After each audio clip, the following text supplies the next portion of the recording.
বেগম খালেদা জিয়া বাংলাদেশ জাতীয়তাবাদী দল বা বাংলাদেশ ন্যাশনালিস্ট পার্টি বিএনপির প্রধান। তাছাড়া তিনি বাংলাদেশের তিনবারের সফল প্রধানমন্ত্রী। বর্তমানে তিনি অসুস্থ অবস্থায় মৃত্যুর সাথে পাঞ্জা লড়ছেন। পাশে নেই তার একমাত্র ছেলে তারেক রহমানও। তার অসুস্থতায় সারা দেশ যেন নিঃস্ব হয়ে গেছে। সকলে তার জন্য দোয়া করছেন। এমনি তো মানুষ তাকে এতটা ভালোবাসেনি। খালেদার মতো অকুতোভয় সাহসী নারী আর এদেশে জন্ম নিবে কিনা জানা নেই। তবে সারাটি জীবন তিনি সত্য ও ন্যায়ের পথে থেকে লড়াই সংগ্রাম করে গেছেন। এজন্য বারবার জেল জুলুম ও অত্যাচারের শিকারও হয়েছেন। আর তিনি আজ মৃত্যু পথযাত্রী। তো বন্ধুরা, আজকের এই ভিডিওটিতে আপনাদের জানাবো বাংলাদেশের অকুতোভয়ী সাহসী নারী খালেদা জিয়ার শুরু থেকে শেষ জীবনী সম্পর্কে। তাছাড়া আরও জানাবো সবশেষ কী অবস্থায় আছেন তিনি সে সম্পর্কেও। তো চলুন আর কথা না বাড়িয়ে ভিডিওটি শুরু করি। তবে ভিডিওটি শুরু করার পূর্বে অনুরোধ রইল ভিডিওটিতে একটি লাইক দিয়ে শুরু থেকে শেষ পর্যন্ত দেখুন। খালেদা জিয়া ১৯৪৬ সালের ১৫ই আগস্ট দক্ষিণ দিনাজপুরের জলপাইগুড়িতে জন্মগ্রহণ করেন। যদিও খালেদা জিয়া ১৫ই আগস্টকে তার জন্মদিন হিসেবে দাবি করেছেন, তবে বাংলাদেশের রাজনীতিতে এটি একটি বিতর্কের বিষয়। তিনি ১৯৯১ থেকে ১৯৯৬ সাল এবং পরবর্তীতে ১৯৯৬ সালে নির্বাচনেও প্রধানমন্ত্রী নির্বাচিত হন, কিন্তু সেটি বেশিদিন স্থায়ী ছিল না। এরপর ২০০১ থেকে ২০০৬ সাল পর্যন্ত মোট ৩ দফায় প্রধানমন্ত্রীর দায়িত্ব পালন করেছেন। তিনি বাংলাদেশের প্রথম ও মুসলিম বিশ্বের দ্বিতীয় মহিলা প্রধানমন্ত্রী। বেগম খালেদা জিয়ার প্রকৃত নাম খালেদা খানম, ডাকনাম পুতুল। খালেদা জিয়া ৩ বোন এবং ২ ভাইয়ের মধ্যে তিনি তৃতীয়। ভাইরা সবার ছোট। বাবা জনাব ইস্কান্দার মজুমদার এবং মা বেগম তৈয়বা মজুমদার। খালেদা জিয়ার স্বামী বাংলাদেশের সাবেক রাষ্ট্রপতি লেফটেন্যান্ট জেনারেল জিয়াউর রহমান বীর উত্তম। তার ২ ছেলের মধ্যে বড় তারেক রহমান, বাংলাদেশ জাতীয়তাবাদী দলের প্রথম ভাইস চেয়ারম্যান। তার কনিষ্ঠ ছেলে আরাফাত রহমান কোকো। আরাফাত রহমান কোকো ২০১৫ সালের ২৪শে জানুয়ারি মালয়েশিয়ার ইউনিভার্সিটি মালায়া হাসপাতালে হৃদযন্ত্রের ক্রীড়া বন্ধ হয়ে মারা যান। আরাফাত রহমান একজন ব্যবসায়ী ছাড়াও বাংলাদেশ ক্রিকেট বোর্ড ও সিটি ক্লাবের সাথে যুক্ত ছিলেন। খালেদা জিয়ার স্কুল জীবন শুরু হয় ৫ বছর বয়সে দিনাজপুরের মিশন স্কুলে। এরপর দিনাজপুর গার্লস স্কুলে ভর্তি হন। পরবর্তীতে পড়াশোনা করেন সুরেন্দ্রনাথ কলেজে। ১৯৬০ সালের আগস্ট মাসে জিয়াউর রহমানের সাথে তার বিয়ে হয়। জিয়াউর রহমানের ডাক নাম কমল। জিয়া তখন ছিলেন পাকিস্তান সেনাবাহিনীর একজন ক্যাপ্টেন। ডিএফআই এর অফিসার হিসেবে তখন দিনাজপুরে কর্মরত ছিলেন। ১৯৬৫ সালে খালেদা জিয়া স্বামীর সাথে পশ্চিম পাকিস্তানে যান। ১৯৬৯ সালের মার্চ পর্যন্ত করাচিতেই স্বামীর সাথে ছিলেন। এরপর ঢাকায় চলে আসেন। কিছুদিন জয়দেবপুর থাকার পর চট্টগ্রামে স্বামীর পোস্টিং হলে তার সঙ্গে সেখানে এবং চট্টগ্রামের ১৬ শহর এলাকায় বসবাস করেন। মুক্তিযুদ্ধের শুরুতে খালেদা জিয়া কিছুদিন আত্মগোপন করে থাকার পর ১৬ মে নৌপথে ঢাকায় চলে আসেন। বড় বোন খুরশিদ জাহানের বাসায় ১৭ জুন পর্যন্ত থাকেন। ২রা জুলাই সিদ্ধেশ্বরীতে জনাব এস আবদুল্লার বাসা থেকে পাক সেনারা তাকে ২ ছেলেসহ বন্দী করে। ১৯৭১ সালের ১৫ ডিসেম্বর পর্যন্ত তিনি ঢাকা ক্যান্টনমেন্টে বন্দী ছিলেন। ১৬ ডিসেম্বর বাংলাদেশ স্বাধীন হলে তিনি মুক্তি পান। রাজনীতিতে আসার আগ পর্যন্ত বেগম জিয়া একজন সাধারণ গৃহবধূ ছিলেন। জিয়াউর রহমান বাংলাদেশের রাষ্ট্রপতি থাকাকালীনও রাজনীতিতে বেগম জিয়ার উপস্থিতি ছিল না। ১৯৮১ সালের ৩০ মে এক ব্যর্থ সামরিক অভ্যুত্থানে জিয়াউর রহমান নিহত হন। এরপর বাংলাদেশ জাতীয়তাবাদী দলের বিভিন্ন স্তরের নেতাকর্মীদের আহ্বানে তিনি ১৯৮২ সালের ৩রা জানুয়ারি বিএনপিতে যোগ দেন। ১৯৮২ সালের ২৪শে মার্চ সেনাপ্রধান লেফটেন্যান্ট জেনারেল এরশাদ বিচারপতি আব্দুস সাত্তারকে ক্ষমতাচ্যুত করেন। বেগম জিয়া এর বিরোধিতা করেন। ১৯৮৩ সালের মার্চ মাসে তিনি বিএনপির সিনিয়র ভাইস চেয়ারম্যান হন।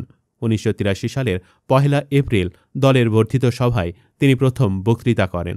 বিচারপতি সাত্তার অসুস্থ হয়ে পড়লে তিনি পার্টির ভারপ্রাপ্ত চেয়ারপারসন হিসেবে দায়িত্ব পালন করেন। ১৯৮৪ সালের ১৪ মে পার্টির চেয়ারপারসন নির্বাচনে তিনি বিনা প্রতিদ্বন্দ্বিতায় নির্বাচিত হন। তার নেতৃত্বে মূলত বিএনপির পূর্ণ বিকাশ হয়। ১৯৮৩ সালে বেগম জিয়ার নেতৃত্বে ৭ দলীয় ঐক্যজোট গঠিত হয়। একই সময় এরশাদের সামরিক শাসনের বিরুদ্ধে আন্দোলন শুরু হয়। বেগম জিয়া প্রথমে বিএনপিকে নিয়ে ১৯৮৩ এর সেপ্টেম্বর থেকে ৭ দলীয় ঐক্য জোটের মাধ্যমে এরশাদ বিরোধী আন্দোলন শুরু করেন। একই সময় তার নেতৃত্বে 7 দল আওয়ামী লীগের নেতৃত্বাধীন 15 দলের সাথে যৌথভাবে আন্দোলনের কর্মসূচি শুরু করে 1996 সাল পর্যন্ত 5 দফা আন্দোলন চলতে থাকে। কিন্তু 1986 সালের 21শে মার্চ রাতে আওয়ামী লীগ সভানেত্রী শেখ হাসিনা এরশাদের অধীনে নির্বাচনে অংশ নেওয়ার সিদ্ধান্ত নিলে ঐক্যবদ্ধ আন্দোলনে বাধার সৃষ্টি হয়। এরপর বেগম জিয়ার নেতৃত্বে 7 দল 5 দলীয় ঐক্যজোট আন্দোলন চালায় এবং নির্বাচন প্রত্যাখ্যান করে। 1987 সাল থেকে খালেদা জিয়া এরশাদ হটাও 1 দফার আন্দোলন শুরু করেন। এর ফলে এরশাদ সংসদ ভেঙে দেন। পুনরায় শুরু হয় ঐক্যবদ্ধ আন্দোলন।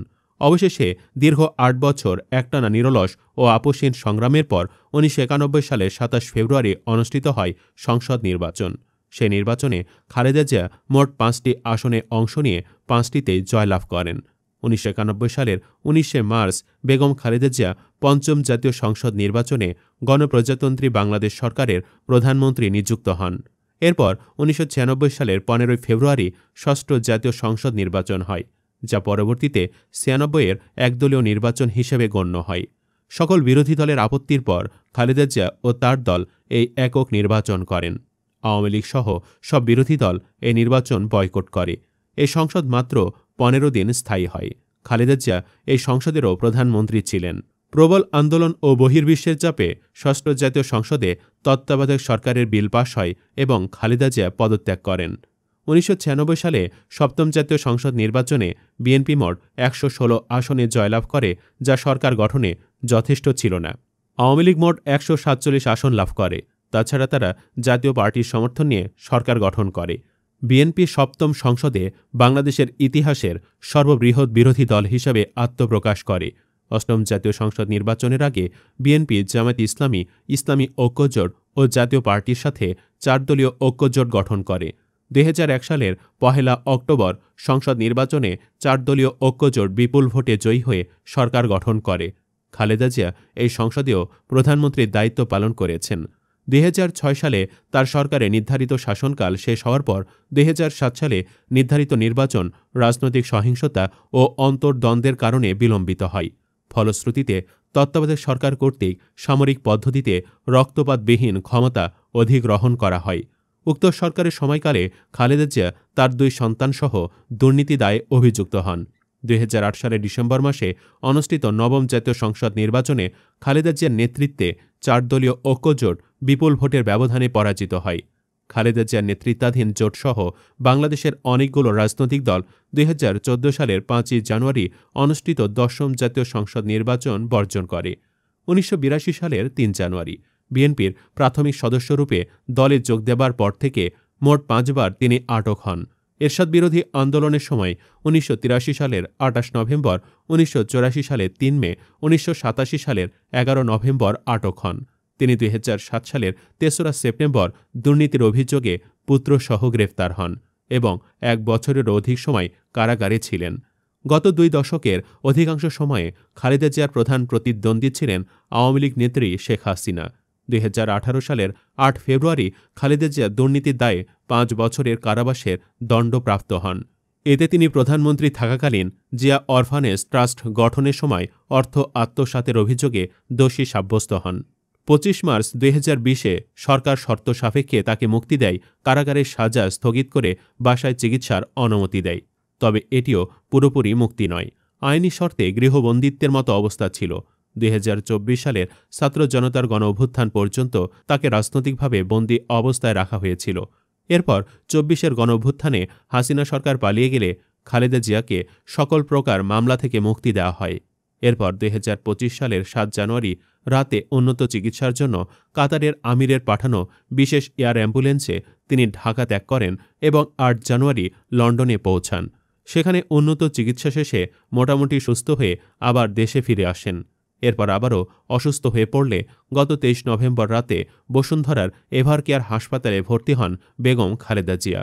পরীক্ষা নিরীক্ষার পর চিকিৎসকরা জানান তার ফুসফুসে ইনফেকশন হয়েছে, পাশাপাশি দেখা দিয়েছে নিউমোনিয়া। এর সঙ্গে রয়েছে কিডনি, লিভার, আর্থ্রাইটিস ও ডায়াবেটিসের পুরনো সমস্যা। ফলে পরিস্থিতি এমন, একটি রোগের চিকিৎসা দিতে গেলে আরেকটির ওপর বিরূপ প্রভাব পড়ছে। সব মিলে এমন পরিস্থিতিতে খালেদা জিয়ার শারীরিক অবস্থাকে অত্যন্ত সংকটময় এবং তাকে কেবল আল্লাহই পারেন বাঁচিয়ে রাখতে। তবে তার ব্যক্তিগত চিকিৎসক AZM জাহিদ হোসেন বলেন, গত 3 দিন যাবৎ আলহামদুলিল্লাহ উনার অবস্থা একই পর্যায়ে আছে। এটাকে আমরা ডাক্তারি ভাষায় যদি বলি, শি ইজ মেনটেইনিং দ্য ট্রিটমেন্ট, অর্থাৎ চিকিৎসকরা যে চিকিৎসা দিচ্ছেন এ চিকিৎসা উনি গ্রহণ করতে পারছেন। কাজেই এ চিকিৎসা যাতে উনি গ্রহণ করে সুস্থ হয়ে যেতে পারেন সেই জন্য আপনারা সবাই দোয়া করবেন, এটাই আমাদের আহ্বান। তো বন্ধুরা, আমরা দোয়া করি বেগম জিয়াকে আল্লাহ যেন সুস্থতা দান করেন, আমিন। আপনিও কমেন্ট বক্সে আমিন লিখুন। ভিডিওটি ভালো লাগলে শেয়ার করুন এবং চ্যানেলটিতে নতুন হয়ে থাকলে সাবস্ক্রাইব করে বেল আইকনটি বাজিয়ে রাখুন। ধন্যবাদ।